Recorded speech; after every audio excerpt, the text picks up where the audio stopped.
우리는 평생 가족을 위해 살아왔습니다. 아침 일찍 일어나 밥을 짓고 자녀들의 학비를 벌기 위해 몸을 사리지 않았죠. 그렇게 수십 년을 달려왔는데 어느 날 문득 그 가족조차 바쁜 세상 속에서 멀어지는 걸 느낄 때가 있습니다. 명절에도 일찍 돌아가고 전화는 점점 짧아지고 함께 보내는 시간은 줄어듭니다. 하지만 이건 누구의 잘못도 아닙니다. 세상이 변했고 시대의 속도도 달라졌으며 모두가 각자의 삶을 살아내느라 바쁜 것뿐이죠. 그래서 노년에는 누구에게 기대는 법보다 나를 세우는 법을 배워야 합니다. 의존하는 삶이 아니라 선택하는 삶, 누군가에게 짐이 되는 것이 아니라 스스로를 지키는 존재가 되어야 하죠. 오늘은 자식에게 의지하지 않고 스스로 삶의 균형을 되찾은 한 분의 이야기를 들려드리려 합니다.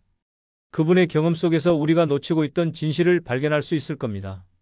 노년의 위기는 생각보다 사소한 순간에서 시작됩니다. 어제까지 멀쩡하던 몸이 오늘 갑자기 말을 듣지 않을 때, 평소처럼 걷다가 발이 꼬이는 순간 우리는 비로소 노화라는 현실을 마주하게 되죠. 건강하다고 믿었던 몸이 한순간의 실수로 무너질 때 그동안 당연하게 여겼던 일상이 얼마나 소중한 것이었는지 깨닫게 됩니다. 73세 김재호 씨도 그랬습니다. 매일 아침 6시면 어김없이 일어나 동네 공원을 걷던 그는 평생 큰 병치레 없이 건강을 자부해왔죠. 그런데 어느 새벽 평소처럼 운동을 하다가 보도블록에 걸려 그만 넘어지고 말았습니다. 순간 옆구리에 날카로운 통증이 밀려왔고 일어나려 해도 몸이 말을 듣지 않았죠. 다행히 지나가던 이웃이 발견해 119를 불러줬고 병원으로 실려간 그는 갈비뼈 2개가 금이 간 상태라는 진단을 받았습니다. 입원 기간은 2주. 단순한 부상이었지만 그 시간은 그분에게 인생의 전환점이 되었습니다. 아이들이 병문안을 왔을 때 큰아들이 조심스럽게 말했죠. 아버지 이제 혼자 계시기 힘드실 것 같은데 요양시설도 알아볼까요? 둘째 딸도 거들었습니다. 저희가 알아본 곳은 시설도 좋고 식사도 잘 나온대요. 아이들의 말은 분명 걱정해서 나온 것이었지만 그분은 그 말 속에서 묘한 단절감을 느꼈다고 합니다. 병실 창밖을 보며 혼자 생각에 잠겼죠. 나는 이제 스스로를 돌볼 수 없는 사람이 된 건가? 내 삶의 결정권이 이미 자녀들에게 넘어간 건가? 그날 밤 잠을 설치며 깨달았다고 합니다. 이제부터는 내 몸을, 내 삶을 내가 지켜야 한다고요. 누군가 나를 도와줄 거라는 막연한 기대가 아니라 내가 나를 어떻게 돌볼 것인가를 고민해야 할 때라는 걸 절실히 느꼈습니다. 퇴원 후 그분은 달라졌습니다. 먼저 집안 곳곳에 미끄럼 방지 매트를 깔고 화장실에 손잡이를 설치했죠. 운동화는 밑창이 두껍고 발목을 감싸주는 것으로 새로 장만했습니다. 새벽 운동도 계속했지만 이제는 헤드랜턴을 쓰고 반사조끼를 입었죠. 작은 변화들이었지만 그 안에는 명확한 의지가 담겨 있었습니다. 다시는 내 부주의로 가족에게 걱정을 끼치지 않겠다는, 스스로를 지키겠다는 다짐이었죠. 혹시 여러분도 비슷한 경험이 있지 않으신가요? 계단에서 발을 헛디뎠거나 욕실에서 미끄러져 아찔했던 순간 말입니다. 그 순간을 그냥 지나쳤다면 다시 한번 돌아보셔야 합니다. 사고는 경고이자 기회입니다. 내 몸의 변화를 인정하고 환경을 바꿀 수 있는 신호이기도 하죠. 김재호 씨처럼 그 순간을 각성의 계기로 삼는다면 더 큰 불행을 미리 막을 수 있습니다. 실제로 보건복지부 자료를 보면 65세 이상 낙상 사고의 70% 이상이 집 안이나 집 주변에서 발생한다고 합니다. 익숙한 공간이라 방심하기 쉽지만 바로 그 익숙함이 위험을 키우는 거죠.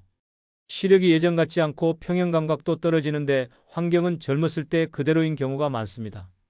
그래서 필요한 건 두려워하는 것이 아니라 대비하는 겁니다. 김재호 씨는 말합니다. 그 사고는 불행이 아니었다고요. 오히려 내가 나를 제대로 보게 만든 계기였다고 합니다. 몸은 정직합니다. 신호를 보내면 귀 기울여야 하고 변화를 요구하면 받아들여야 하죠. 그분의 사고 이후 달라진 삶은 단순히 안전장치를 더한 것이 아니라 스스로를 책임지겠다는 태도의 전환이었습니다. 그리고 그 전환은 이후 모든 선택의 출발점이 되었죠. 몸이 회복되고 일상으로 돌아온 뒤 김재호 씨는 한 가지 점검을 더 해야겠다고 마음먹었습니다. 바로 돈 문제였죠. 평생 가족을 위해 쓰고 또 썼지만 정작 내 통장에 얼마가 남았는지 제대로 확인해 본 적이 없었습니다. 어느 날 오후 은행에 가서 통장 정리를 요청했고 잔고를 확인하는 순간 그분은 말문이 막혔습니다. 40년 넘게 일해서 모은 돈, 퇴직금과 연금까지 합쳐 그래도 제법 있을 거라 생각했는데 실상은 달랐습니다. 큰아들 사업자금으로 빌려준 돈 1,500만 원은 아직 돌려받지 못했고 딸 전세자금 지원에 2천만 원, 손주 학원비 보태준 것까지 하면 어느새 통장엔 고작 300만 원밖에 남지 않았더군요. 한 달 생활비와 병원비를 제외하면 여유자금은 사실상 없는 상태였습니다. 자녀를 돕는 일이 사랑이라 믿었습니다. 내가 쓰는 것보다 자식들에게 보태주는 게 부모의 도리라고 생각했죠. 하지만 결과적으로 남은 것은 불안뿐이었습니다. 혹시 또 넘어져서 입원하면 어쩌나, 큰 병이 생기면 누가 돌봐줄까, 요양시설에 들어가려면 돈이 얼마나 드는데 그 돈은 어디서 마련하나. 생각이 꼬리를 물고 이어지자 잠을 이룰 수가 없었습니다. 그때 뒤늦게 깨달았다고 합니다. 돈이란 건 단순히 쓰고 모으는 수단이 아니라 내가 선택할 수 있는 힘이구나 하고요. 돈이 있으면 요양시설도 내가 고를 수 있고 도움이 필요하면 직접 도우미를 구할 수 있으며 병원도 선택의 폭이 넓어집니다. 반대로 돈이 없으면 누군가의 결정을 따를 수밖에 없고 그건 곧 내 삶의 주도권을 내려놓는 일이 되죠. 그날부터 그분은 돈을 대하는 태도를 완전히 바꿨습니다. 먼저 연금 통장을 두 개로 분리했습니다. 하나는 생활비 통장, 다른 하나는 비상자금 통장이었죠. 매달 들어오는 연금 120만 원 중 80만 원은 생활비로 쓰고 나머지 40만 원은 무조건 비상자금으로 따로 빼놓기로 했습니다. 처음엔 생활비가 빠듯했지만 식비를 줄이고 불필요한 지출을 정리하니 충분히 가능했죠. 또 하나 중요한 결정을 했습니다. 앞으로는 자녀에게 돈을 빌려주지 않기로 한 겁니다. 아이들이 어려울 때 도와주고 싶은 마음은 여전했지만 이제는 선을 그어야 할 때라고 판단했습니다. 큰아들에게 전화를 걸어 조심스럽게 말했죠. 빌려준 돈을 당장 갚으라는 건 아니지만 앞으로는 더 이상 경제적으로 도와줄 수 없다고요. 아들은 잠시 침묵하더니 알겠다고 대답했습니다. 그 통화를 끊고 나서 마음이 편해졌다고 합니다. 미안함보다 홀가분함이 먼저 찾아왔죠. 이제는 누구에게 빌리지 않아도 되는 안정감, 내 노후를 내가 책임질 수 있다는 자신감이 생겼습니다. 그게 진짜 자립이라는 사실을 온몸으로 체험했죠. 여러분은 지금 통장에 얼마나 남아있나요? 혹시 자녀에게 보태주느라 정작 자신을 위한 돈은 남겨두지 못하신 건 아닌가요? 사랑은 중요하지만 그 사랑이 내 존엄을 지키는 힘까지 빼앗아서는 안 됩니다. 노년의 돈은 사치를 위한 게 아니라 존엄을 위한 겁니다. 선택할 수 있는 권리, 거절할 수 있는 힘, 도움을 요청할 수 있는 여유, 이 모든 것이 경제적 안정에서 나옵니다. 김재호 씨는 6개월 동안 비상자금을 모았고 지금은 240만 원이 쌓였습니다. 큰 금액은 아니지만 그 돈이 주는 심리적 안정감은 이루 말할 수 없다고 하더군요. 이제 병원에 가도 진료비 걱정이 덜하고 갑자기 가전제품이 고장나도 당황하지 않습니다. 무엇보다 자녀에게 손 벌릴 일이 없다는 게 가장 큰 위안이라고 합니다. 그분은 말합니다. 노년의 평화는 통장 잔고에서 시작된다고요. 사고 이후 석 달쯤 지났을 때 자녀들이 다시 모였습니다. 명절도 아닌데 세 남매가 한자리에 모인 건 흔한 일이 아니었죠. 김재호 씨는 분위기가 심상치 않다는 걸 직감했습니다. 큰아들이 조심스럽게 꺼낸 말은 역시 요양시설에 관한 것이었습니다. 아버지, 저희가 알아봤는데 집에서 차로 30분 거리에 괜찮은 곳이 있대요. 시설도 깨끗하고 간호사도 상주하고 프로그램도 다양하다고 하더군요. 딸이 팸플릿을 펼쳐 보였습니다. 사진 속 시설은 정말 좋아 보였죠. 넓은 정원에 깔끔한 식당, 여가 프로그램실까지 갖춘 곳이었습니다. 둘째 아들이 덧붙였습니다. 비용은 저희가 나눠서 부담할 테니 걱정 마세요. 아버지 혼자 계시면 저희도 불안하거든요. 다들 진심으로 걱정하는 표정이었습니다. 그런데 김재호 씨는 그 순간 묘한 감정을 느꼈다고 합니다. 고마움보다 섭섭함이 먼저 밀려왔죠. 자녀들의 말은 분명 사랑이었지만 그 안에는 대신 결정해주는 습관이 담겨 있었습니다. 아버지 의견을 먼저 묻기보다 이미 알아보고 결정해 놓은 뒤 통보하듯 말하는 방식, 그게 그분에겐 상처로 다가왔습니다. 잠시 침묵이 흘렀습니다. 아이들은 긴장한 표정으로 대답을 기다렸죠. 김재호 씨는 천천히 입을 열었습니다. 고맙다. 너희 마음 잘 알아. 하지만 아빠는 아직 집에서 지낼 수 있어. 그리고 내 삶은 내가 결정하고 싶구나. 큰아들이 반박했습니다. 하지만 아버지 또 넘어지시면 어떡해요? 그분은 조용히 웃으며 대답했습니다. 넘어지면 다시 일어나면 되지. 내가 아직 나를 결정할 수 있단다. 그날 대화는 거기서 끝났습니다. 아이들은 조금 서운한 표정으로 돌아갔고 김재호 씨는 혼자 남았죠. 하지만 마음은 한결 가벼웠다고 합니다. 처음으로 내 의지를 명확히 밝힌 순간이었으니까요. 그날 이후 그분은 스스로 집으로 돌아가 청소, 식사, 병원 일정, 모든 일상을 하나씩 정비하기 시작했습니다. 먼저 집안 구조를 다시 점검했습니다. 침대 높이를 조절하고 부엌에 가니 의자를 놓아 앉아서 요리할 수 있게 만들었죠. 식사는 주 2회 반찬 배달 서비스를 이용하고 나머지는 간단하게 직접 해먹었습니다. 병원은 달력에 진료 날짜를 크게 적어놓고 전날 저녁 알람을 맞춰뒀죠. 약도 아침 저녁으로 나눠 케이스에 미리 담아 놓았습니다. 처음엔 서툴렀습니다. 밥을 태우기도 하고 약을 깜빡하기도 했죠. 하지만 시간이 지나면서 루틴이 생겼고 그 루틴 속에서 자신감이 자랐습니다. 돌봄을 받는 대상이 아닌 스스로 일상을 조직하는 사람으로 다시 서게 된 겁니다. 그분은 이후에도 자녀들에게 말했습니다.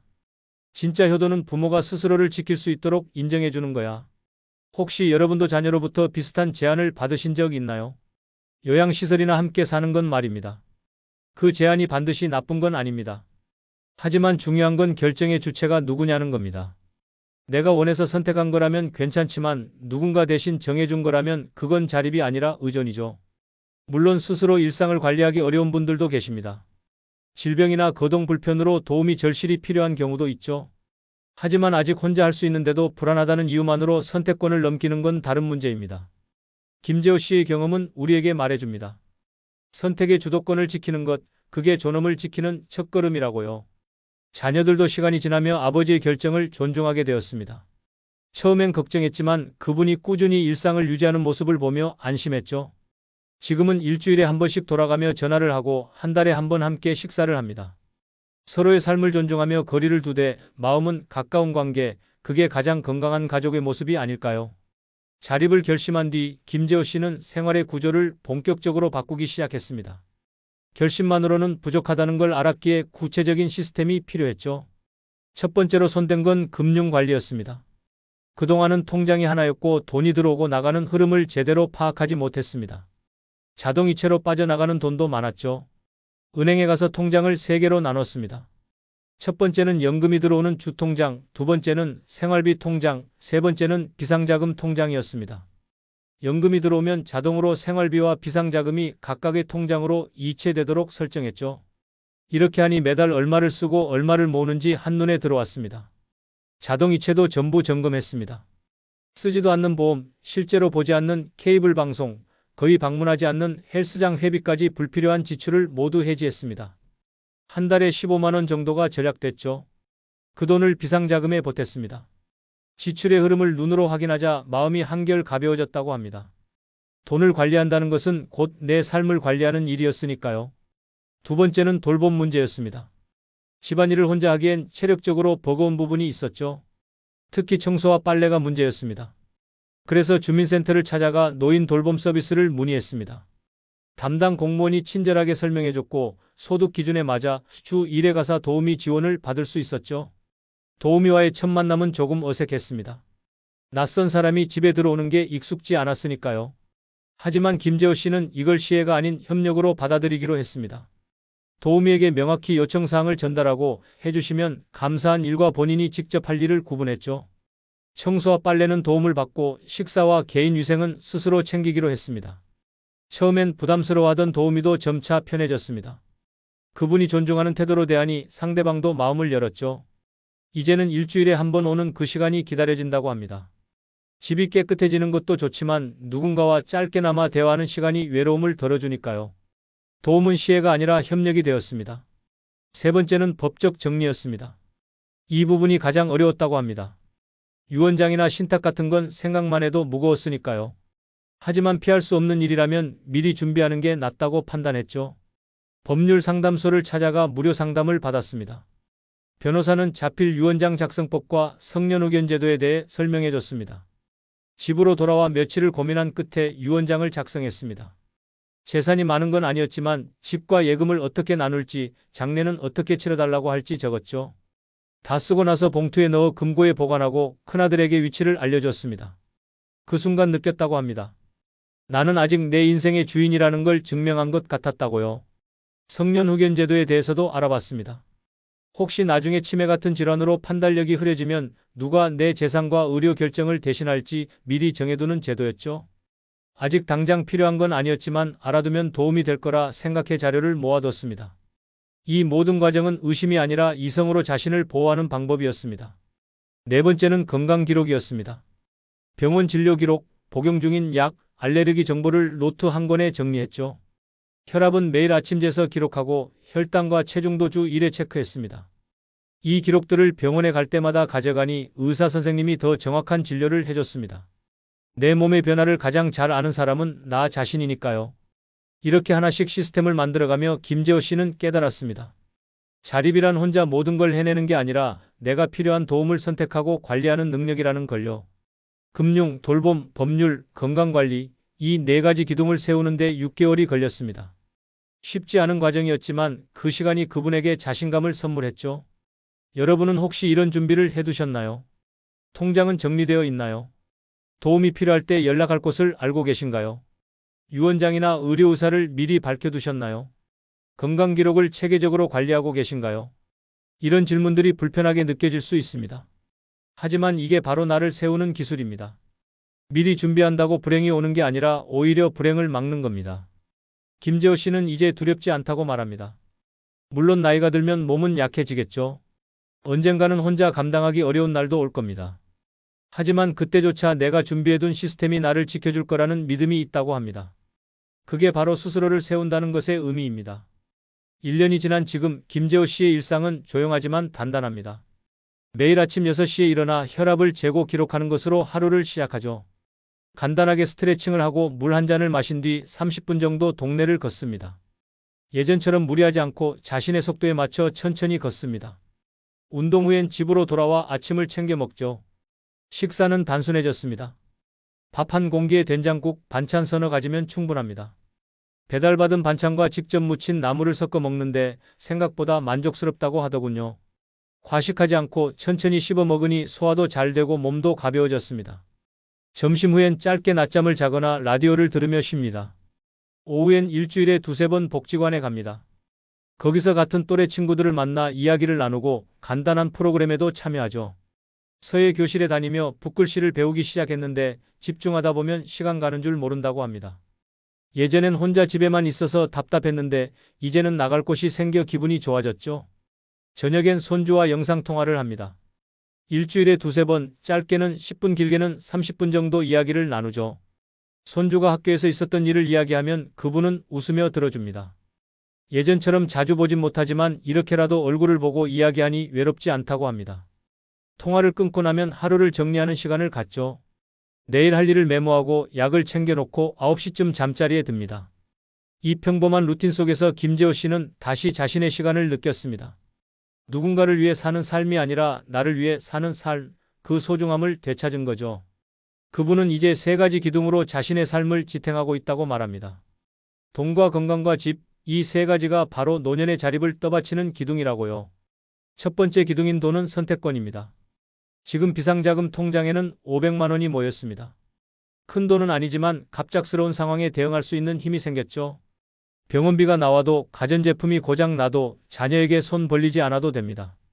이 돈은 단순한 숫자가 아니라 존엄을 지키는 방패입니다. 내가 원하는 선택을 할 수 있고 원치 않는 제안을 거절할 수 있는 힘이죠. 두 번째 기둥인 건강은 자유입니다. 몸이 건강해야 내가 하고 싶은 일을 할 수 있습니다.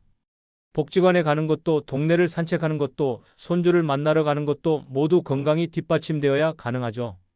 그래서 김재호 씨는 매일 몸 상태를 체크하고 약을 빠짐없이 먹으며 적당한 운동을 유지합니다. 건강은 하루아침에 만들어지지 않지만 매일 조금씩 쌓아가면 지킬 수 있습니다. 세 번째 기둥인 집은 마음의 평화입니다. 자신의 공간이 있다는 것, 그 공간을 스스로 관리할 수 있다는 것이 얼마나 중요한지 그분은 뼈저리게 느꼈죠. 요양시설이 아무리 좋아도 그건 내 집이 아닙니다. 내가 원하는 시간에 자고 일어날 수 있고 내가 좋아하는 음식을 먹을 수 있으며 내가 편한 방식으로 하루를 보낼 수 있는 곳, 그게 바로 집입니다. 물론 언젠가는 집에서 혼자 지내기 어려운 날이 올 수도 있습니다. 그때는 도움을 받아야겠죠. 하지만 그 선택도 스스로 하고 싶다고 합니다. 누군가 정해준 곳이 아니라 내가 알아보고 결정한 곳으로 가고 싶다고요. 그래서 지금부터 요양시설도 미리 알아보고 있습니다. 급하게 결정하는 게 아니라 여유를 갖고 준비하는 거죠. 김재호 씨는 자녀들과의 관계도 달라졌습니다. 예전처럼 자주 보진 못하지만 만날 때마다 서로를 존중합니다.